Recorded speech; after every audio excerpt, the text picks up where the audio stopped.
दोस्तों आज हम एक ऐसी लड़की की जर्नी देखेंगे जो अपने प्रिंस को माँ से वापस इंसान बनाना चाहती है और इसमें उसकी मदद करती है एक नौसिखिया जादूगर। तो चलिए शुरू करते हैं। तो मूवी के शुरू में हमें एलेक्स नाम के एक प्रिंस के बारे में बताया जाता है जिसे एक विच ने खानदानी दुश्मनी के कारण माउस से बदल दिया और उसकी जगह एक फेक प्रिंस ओलाफ को बिठा दिया। फिर एक दिन उनके राज्य में कैला नाम की लड़की आई जिसके साथ उसकी जादूगर दोस्त क्रिस्टल और वोल्टर और मैरी नाम के दो माउस थे।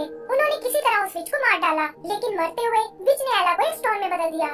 एलेक्स को उसका सैक्रिफाइस देखकर बहुत दुख होता है और वो अपनी लाइफ पावर उसे देकर वापस माउस बन जाता है। तब से एला और उसके फ्रेंड्स कोई ऐसा तरीका ढूंढ रहे हैं जिससे वो एलेक्स को फिर से इंसान बना सके। ऐसे ही एक दिन क्रिस्टल भागती हुई एला के पास आती है और बताती है कि उसने सांप को तोड़ने वाला स्पेल ढूंढ लिया है। इसके लिए वो उन्हें कुछ चीजें लाने को बोलती है जैसे ब्लैक फेदर, रेनबो एग और ब्लू फ्लावर का स्टेमिन। इन सब को मिलाकर वो एक मैजिकल पोशन बनाती है लेकिन एलेक्स पर इसका कोई असर नहीं होता और उल्टा वो उसे घायल कर देती है। क्रिस्टल समझ जाती है कि अभी वो एक परफेक्ट जादूगर नहीं बन पाई है और इसीलिए उसके स्पेल्स अच्छे से काम नहीं कर रहे। तभी उसकी नजर स्पेल बुक के ऑथर पर पड़ती है जिसका नाम डॉक्टर नोरिडोल है और उन्हें लगता है कि वो शायद उनकी मदद कर सकता है। एला एलेक्स से वहीं पैलेस में रुकने को कहती है और अपने दोस्तों के साथ उस ऑथर के घर पहुंच जाती है। वो देखते हैं कि उसका घर मैजिक से भरा हुआ है लेकिन बहुत बुलाने पर भी वो उनके सामने आने से मना कर देता है। तब एला उसे सारी बात बताती है और उसकी प्रॉब्लम सुनकर वो उनसे मिलने को तैयार हो जाता है। वो देखते हैं कि ये डॉक्टर असल में टोटोइस है और उसे अपनी नॉलेज पर बहुत ही घमंड है। थोड़ा भाव खाने के बाद वो फाइनली उन्हें क्लू देने को तैयार हो जाता है और बताता है कि तुम्हारी मदद लाइफ स्टोन नाम का एक जेम भी कर सकता है जो समुद्र पार फॉरेस्ट क्वीन के कैसल में रखा हुआ है। लेकिन साथ ही वो उन्हें वार्न भी करता है कि वहाँ तक पहुँचना बहुत मुश्किल है और अगर तुम क्वीन तक पहुँच भी गए तो वो तुम्हें लाइफ स्टोन कभी नहीं देगी। क्रिस्टल को लगता है कि वो बस उन्हें बेवकूफ बना रहा है लेकिन नैला उसे वहाँ तक पहुँचने में अपनी मदद करने को कहती है। तब डॉक्टर उन्हें बताता है कि मेरे बैकयार्ड में क्लाउड रहता है और अगर तुम उसे मना सको तो वो तुम्हें समुद्र के पास ले जा सकता है। ये सुनकर वो सब उस क्लाउड से मिलने जाते हैं लेकिन देखते हैं कि वो उनकी बात सुनने को बिल्कुल तैयार नहीं है। क्रिस्टल फ्रस्ट्रेट होकर उस पर अपना मैजिक यूज करती है और इससे क्लाउड को भी गुस्सा आ जाता है। एला समझ जाती है कि वो तो बस उनके साथ खेलना चाहता है और जल्दी ही उसमें और क्लाउड में दोस्ती हो जाती है। एला फाइनली उसे अपनी जर्नी के लिए तैयार कर लेती है और ये देखकर क्रिस्टल उदास हो जाती है। आगे हम उन सबको उस कैसल की ओर जाते हुए देखते हैं और एला नोटिस करती है कि क्रिस्टल का मूड अचानक से खराब हो गया है। एला उससे इसका कारण पूछती है जिस पर क्रिस्टल बताती है कि शायद वो अपने ग्रुप के लिए एकदम यूजलेस है और यहाँ तक कि अपना मैजिक भी ठीक से नहीं यूज कर पाती। उसे लगता है कि वो कभी एक परफेक्ट जादूगर नहीं बन पाएगी और शायद अब उसे जादू करना छोड़ देना चाहिए। तब एला उसे समझाती है कि इंसान को कोशिश करना कभी नहीं छोड़ना चाहिए और वो उसे खुद पर यकीन रखने को बोलती है। फिर जल्दी ही वो लोग उस फॉरेस्ट तक पहुँच जाते हैं और क्लाउड उन्हें वहीं छोड़कर वापस चला जाता है। यहाँ उनका सामना एक बोलने वाले पेड़ से होता है जो खुद को इस फॉरेस्ट का गाइड बताता है और कहता है कि मैं तुम्हें उस कैसल तक तुरंत पहुँचा दूंगा। वो देखते हैं कि ये पेड़ चलने में बहुत स्लो है लेकिन कोई और चारा न होने के कारण उन्हें उसे ही फॉलो करना पड़ता है। पेड़ की मदद से फाइनली वो उस कैसल तक पहुंच जाते हैं और देखते हैं कि दो गार्ड्स वहाँ की पहरेदारी कर रहे हैं। क्रिस्टल अपने माउस फ्रेंड के साथ उनका ध्यान भटकाती है और पीछे से एला उस कैसल के अंदर चली जाती है। वहाँ उसे फॉरेस्ट क्वीन का रूम दिखाई देता है जिसमें कुछ अजीब से स्टैचूज रखे हुए हैं। तभी एक लैंप जिंदा होकर उसके सामने आ जाता है और कहता है कि तुम शब्द से मुझे एक चोर लग रही हो। वो एला से खुद को अपने साथ ले जाने को बोलता है और कहता है कि मैं रास्ते में तुम्हारे बहुत काम आऊंगा। देखते ही देखते वो दूसरे स्टैचूज भी एला से यही रिक्वेस्ट करने लगते हैं जिसमें एक जिनी और एक मैजिकल कारपेट भी है। फिर एला गलती से एक मैजिकल पेंटिंग में चली जाती है और एक के बाद एक उसे वहाँ कई खतरों का सामना करना पड़ता है। तभी उन्हें फॉरेस्ट क्वीन के आने की आवाज सुनाई देती है और एक लेडी एला को पेंटिंग से बाहर निकाल देती है। लैंप उसे जल्दी से एक अलमारी में छुपने को कहता है और तभी क्वीन अपने रूम में आ जाती है। वो समझ जाती है कि यहाँ जरूर कुछ गड़बड़ हुई है और अपने मैजिक से एला को अलमारी से बाहर निकाल लेती है। वो एला से इस तरह यहाँ आने का कारण पूछती है और तभी उसे ढूंढते हुए क्रिस्टल और वो माउस वहाँ आ जाते हैं। क्वीन को लगता है कि ये सब शायद यहाँ चोरी करने आए हैं और वो एक एक करके उन सबको कैद कर लेती है। तब एला उसे बताती है कि हम तो यहाँ उस लाइफ स्टोन को लेने आए थे ताकि अपने फ्रेंड एलेक्स की मदद कर सकें। लेकिन फॉरेस्ट क्वीन उन्हें बताती है कि तुम लोगों ने यहाँ आने में देर कर दी क्योंकि लाइफ स्टोन को तो डेजर्ट क्वीन ने पहले ही चुरा लिया है। तब एला उसे एक डील करती है कि अगर हम लाइफ स्टोन को वापस लें तो आप हमें उसे अपने फ्रेंड पर यूज करने दोगी। फॉरेस्ट क्वीन उन्हें समझाती है कि डेजर्ट क्वीन बहुत ही खतरनाक है और तुम लोग उसका मुकाबला नहीं कर पाओगे। लेकिन एला पीछे हटने को बिल्कुल तैयार नहीं होती। लैंप और बाकी स्टैचूज भी क्वीन को उनका ऑफर एक्सेप्ट करने को कहते हैं और कुछ सोचकर वो उनकी बात मानने को तैयार हो जाती है। फिर वो उन्हें आगे जाने के लिए एक मैप देती है और लैंप को एक कड़े में बदलकर एला के हाथ पर बांध देती है ताकि वो उन सब पर नजर रख सके। आगे का सीन डेजर्ट कैसल का है जहाँ ओलाफ इस सारे प्लान की जानकारी डेजर्ट क्वीन को देता है लेकिन उसे लगता है कि वो बच्चे उसका कुछ नहीं बिगाड़ पाएंगे। तब ओलाफ कहता है कि आपको अपनी आर्मी के लिए एक जादूगर की जरूरत थी और मैं क्रिस्टल को बहलाकर आपके पास ला सकता हूँ। बदले में आपको मेरा किंगडम पाने में मेरी मदद करनी होगी और डेजर्ट क्वीन भी इसके लिए तैयार हो जाती है। इधर आगे बढ़ते हुए एला को एक शॉर्टकट नजर आता है लेकिन क्रिस्टल को लगता है कि उन्हें इस रास्ते पर आगे नहीं जाना चाहिए। वो अपने मैजिक से इधर उधर खतरा ढूंढने लगती है, लेकिन एला उसे समझाती है कि तुम बेवजह ही ओवर रिएक्ट कर रही हो और हर जगह मैजिक यूज करने की कोई जरूरत नहीं है।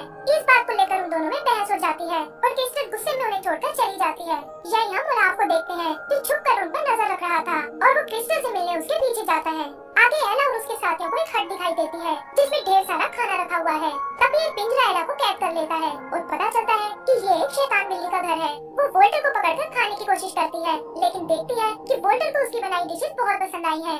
ये देखकर उसे बहुत खुशी होती है क्योंकि वो हमेशा से एक शेफ बनना चाहती थी, लेकिन कोई भी उसकी डिशेस को पसंद नहीं करता था। एला को ये सुनकर क्रिस्टल का ध्यान आता है और वो सोचती है कि ना जाने वो किस हाल में होगी। उधर ओलाफ क्रिस्टल से मिलने आता है और उसे बताता है कि तुम्हारे दोस्तों को तुम्हारी स्किल्स की कोई कदर नहीं है और अगर तुम डेजर्ट क्वीन के साथ मिल जाओ तो वो तुम्हें एक पावरफुल जादूगर बना देगी। क्रिस्टल भी उसकी चालाकी को नहीं समझ पाती और डेजर्ट क्वीन का साथ देने को तैयार हो जाती है। इधर एला और मॉसिस का सामना एक बेयर से होता है और इससे पहले कि वो उन्हें चोट पहुंचा पाए, एला उसे अपने यहाँ आने का कारण बताती है। बेयर उसके दोस्तों के लिए प्यार देखकर बहुत इम्प्रेस होता है और कहता है कि मैं तुम्हें यहाँ से सही सलामत जाने दूंगा, लेकिन पहले तुम्हें मेरे लिए एक लेटर पढ़ना होगा। पता चलता है कि ये लेटर उसके भाई ने उसे लिखा था, जिसके साथ काफी टाइम पहले उसकी लड़ाई हो गई थी और अब वो सब कुछ भुलाकर उससे दोबारा मिलना चाहता है। एला समझ जाती है कि अपनों से अलग होना ही दुनिया का सबसे बड़ा दुख है और ये सोचकर उसे क्रिस्टल का ख्याल आता है और वो वोल्टर और मैनी के साथ उसे ढूंढने निकल जाती है। ओलाफ भी डेजर्ट में उन्हें देख लेता है और क्रिस्टल की मदद से वो उन तीनों को एक स्पेल में कैद कर लेते हैं। एला भी क्रिस्टल को उसके साथ देखकर बहुत हैरान होती है और उसे समझाती है कि तुम्हें इस आदमी पर विश्वास नहीं करना चाहिए, लेकिन क्रिस्टल पर इन बातों का कोई असर नहीं होता और वो उन्हें धोखेबाज और सेल्फिश बताती है। ओलाफ भी आग में घी डालने का काम करता है और कहता है कि अब तुम्हारी बातों से कोई फर्क नहीं पड़ता और जल्दी ही क्रिस्टल एक पावरफुल जादूगर बन जाएगी। एला एक बार फिर उससे माफी मांगती है और कहती है कि तुम्हारे बिना हम यहाँ तक कभी नहीं पहुँच सकते थे और तुम अभी भी हमारी टीम का एक अहम हिस्सा हो। ये सुनकर क्रिस्टल को अपनी गलती का एहसास हो जाता है और अपने दोस्तों को आजाद करके वो ओलाफ को स्पेल में कैद कर लेती है। आगे वो एक लंबा रास्ता तय करके उस कैसल तक आते हैं जिस तक जाने के लिए उन्हें ब्रिज क्रॉस करना होगा, लेकिन जैसे ही वो उसके सेंटर में आते हैं वो ब्रिज टूटने लगता है और ये लोग बड़ी मुश्किलों से बचते हुए दूसरी तरफ आते हैं। फिर कुछ बबल्स उन्हें उठाकर ऊपर पैलेस में ले जाते हैं और यहाँ उनका सामना उस डेजर्ट क्वीन से होता है। वो उन्हें बताती है कि लाइफ स्टोन से मैं अपने डेजर्ट को हरा भरा करना चाहती हूँ और यही मेरी डेस्टिनी है। एला उससे किसी और तरीके के बारे में पूछती है, जिस पर क्वीन कहती है कि मुझे अपने काम के लिए जादूगर की जरूरत है और अगर क्रिस्टल यहाँ रहने को तैयार हो जाए तो मैं तुम्हें वो लाइफ स्टोन यूज करने के लिए दे सकती हूँ। क्रिस्टल उसकी बात मानने को तैयार हो जाती है और एला को समझाती है कि इससे वो एलेक्स को फिर से इंसान बना सकती है और डेजर्ट क्वीन की मदद से उसका बड़ा जादूगर बनने का सपना भी पूरा हो जाएगा। फिर डेजर्ट क्वीन उसके हाथ में वो लाइफ स्टोन देती है, लेकिन पता चलता है कि ये सब उसका एक प्लान था और उसने क्रिस्टल को अपने स्पेल में बांध लिया है। उसे कंट्रोल करके वो एला को पहाड़ी से नीचे गिरा देती है और क्रिस्टल को अपने साथ कैसल में ले जाती है। इधर एला किसी तरह बच जाती है और वोल्टर और मैनी के साथ ऊपर कैसल की ओर चलने लगती है। उधर डेजर्ट क्वीन क्रिस्टल से एक बार फिर सोचने को कहती है और बताती है कि मैं तुम्हारा परफेक्ट जादूगर बनने का सपना पूरा कर सकती हूँ, लेकिन क्रिस्टल ऐसा करने से मना कर देती है। तभी एला और उसके माउस वहाँ आते हैं और क्वीन को बातों में उलझाकर लाइफ स्टोन को चुरा लेते हैं। क्रिस्टल भी स्पेल टूटने से आजाद हो जाती है और वो सब कैसल से बाहर आ जाते हैं। डेजर्ट क्वीन गुस्से में उन पर अटैक करती है, जिसके लगते ही क्रिस्टल एक डॉल में बदल जाती है।